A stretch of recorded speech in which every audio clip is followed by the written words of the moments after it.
I hope you guys are doing good. We are continuing our cruise, our kind of zip through Wikipedia's history. We're doing every century. Now we're on the 1st century BC. Okay, I'm going to start a timer for 5 minutes so I don't rant too long. Okay, so the 1st century BC, also known as the last BC century. So this is the last one. So after this one, we're not going to be using the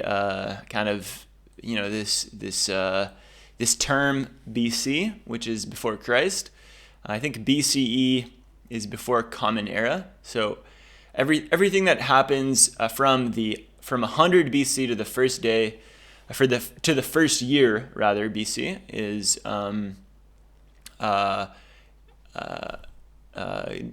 essentially the 1st century BC. Here's something cool, and I was wondering if there is a year zero. So it says that the AD/BC notation doesn't use a year zero. That means from the year 1 BC, we just jump to year 1 AD. There isn't like a 0 year. However, astronomical year numbering does use a 0 as well as a minus sign. So there's something called astronomical year numbering, which I haven't heard of, which is based on AD and CE year numbering. Thus, it has a year 0. Okay. 1st century AD is called Anno Domini. Okay. So AD is Anno Domini, which is Latin for before Christ. I think Domini kind of reminds me of like the word dominion.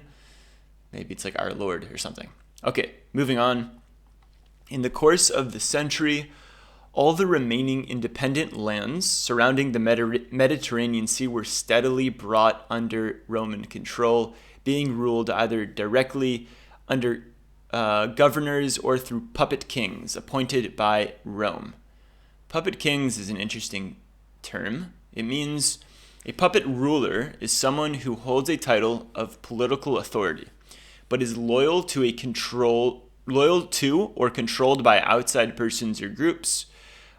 When a foreign government wields such outside control, the puppet ruler's territory is referred to as a puppet state. I don't know why I'm reminded of like Belarus and Russia. I don't know if that's the right term, but it pops into mind. Like Belarus would be a puppet territory or puppet state of Russia. Maybe I'm right. You guys can let me know in the comments what you think. The Roman state itself was plunged into civil war several times, finally resulting in the marginalization of its 500-year-old Roman Republic, and the embodiment of total state power in a single man, the Roman Emperor. Okay, so we can I'm going to open this in a new tab, adding it to the endless list of like kind of history rabbit hole stuff that I'm slowly amassing. There's a lot of tabs opened up. Okay, moving on. So the internal turbulence that plagued Rome at this time can be seen as the death throes of the Roman Republic, as it finally gave way to the autocratic ambitions of powerful men like Sulla, who I've never heard of. Let's do a hover. Sulla, Lucius Cornelius Sulla Felix, commonly known as Sulla, was a Roman general and statesman. He won the first major civil war in Roman history and became the first man of the Republic to seize power through force. Julius Caesar. Okay, so yeah, here we go. So it finally gave way to the autocratic, which means, let's look it up. Autocratic is relating to a ruler who has absolute power.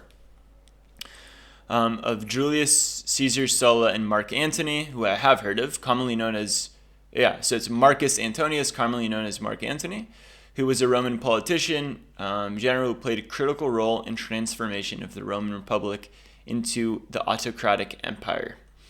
And Octavian. Gaius Julius Caesar Augustus. I think he's like the founder of the Roman Empire and the first Roman emperor.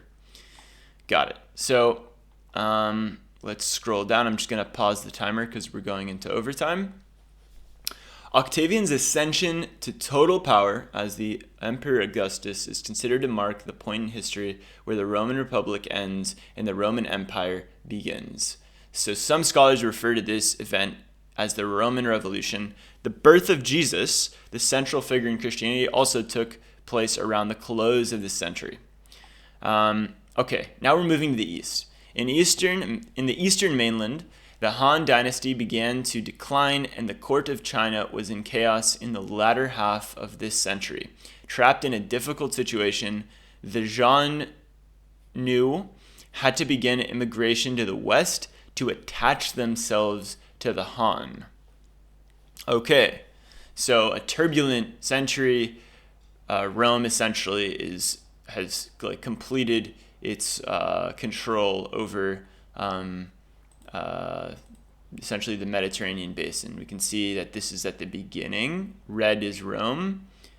And as we move to 50 BC, the middle, we see more red. And at the end, look at how much red here. How much control Rome has. This is Sulla.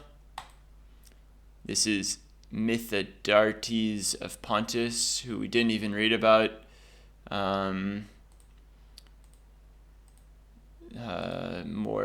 Anyways, that's all for today. We'll see you guys on the next one.